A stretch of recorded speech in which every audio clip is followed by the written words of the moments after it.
दीवानगंज नाम के गांव में गोपाल अपनी पत्नी, अपनी माँ और अपने 2 बच्चों के साथ रहा करता था।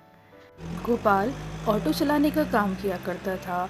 वहीं उसकी पत्नी एक छोटे से तालाब के पास अपने खिलौनों की दुकान लगाया करती थी।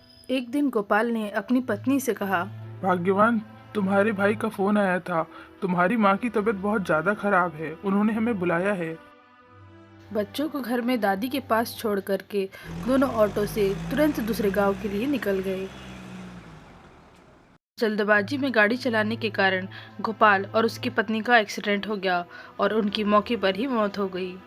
जब दादी और बच्चों को इस बात का पता चला तब उनका रो रो कर बुरा हाल हो गया।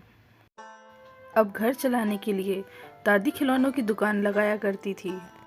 दादी की दुकान में तरह तरह के बहुत सुंदर से खिलौने हुआ करते थे। शाम होते ही दादी सारे खिलौने लेकर घर आ जाया करती थी। बहुत मुश्किल से दादी दोनों बच्चों को पेट भर खाना खिलाया करती थी। एक दिन की बात है, जब दादी ने तालाब के पास अपनी दुकान को लगाया तब अचानक से एक बच्चे की बॉल उनकी दुकान के खिलौनों से टकरा गई, जिसमें उनकी दुकान के बहुत सारे खिलौने नदी में जाके गिर गए। दादी के खिलौनों की दुकान में एक बहुत ही महंगी गुड़िया हुआ करती थी। वो गुड़िया भी पानी में गिर गई। सबसे महंगी गुड़िया गिर जाने के कारण दादी का बहुत ज़्यादा नुकसान हुआ, जिस कारण दादी फुट फुट कर रोने लगी। हे भगवान, ये क्या हो गया? इतनी महंगी गुड़िया वो भी पानी में गिर गई। अब मैं क्या करूँ? मेरे पास इतने पैसे भी नहीं हैं कि मैं कुछ दूसरा सामान खरीद लाऊं। ऐसा कह के दादी जोर जोर से रोने लगी। तभी अचानक से तालाब में कुछ हलचल सी हुई। दादी ने देखा कि तालाब से एक बहुत सुंदर सी परी बाहर निकली। उस परी ने कहा, आप रोइए मत दादी, मैं एक परी हूँ। एक श्राप की वजह से मुझे एक गुड़िया बना दिया गया था, लेकिन आज पानी में गिरने की वजह से मैं उस श्राप से मुक्त हुई हूँ। आपको जो भी मांगना है आप मुझसे मांगिए, मैं आपको सब कुछ दे सकती हूँ। तब दादी कहती है, मुझे सब कुछ नहीं चाहिए बेटा, मुझे बस इस बात की चिंता है कि मेरे जाने के बाद मेरा पोता पोती का ध्यान कौन रखेगा। क्या तुम मेरी एक मदद कर सकती हो?